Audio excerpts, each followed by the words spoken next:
Қайырлы күн баршаңызға. Менің каналыма қош келіпсіздер. Бүгін біз сіздермен макароны по-флотски жасаймыз. Ол үшін біз қазанымызға майымызды саламыз. Майымыз дайын болып қалды. Енді бұған пиязымызды саламыз.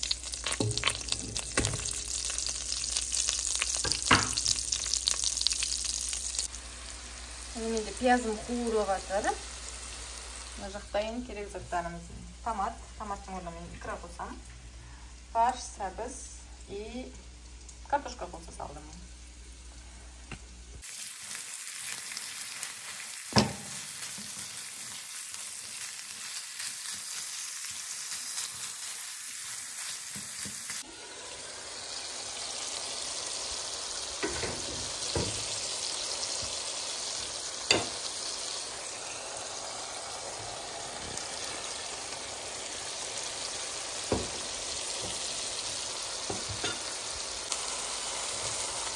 Мен сәбізімізбен картошкамызды салдық.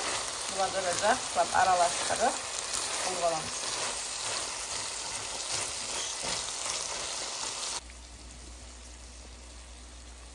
Ендігі кезек томато. Икрамызды саламыз.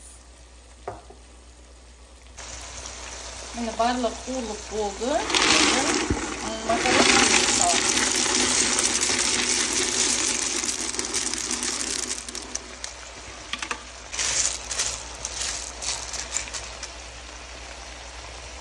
Осының үстіне мен қазір жоғыям.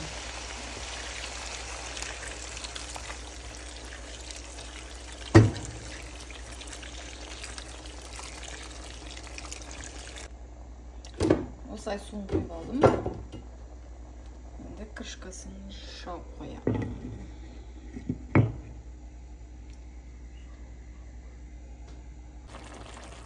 Міне бір қайнады. Енді демдеп қоям. Астын азайтып. Міне біздің тамағымыз дайын.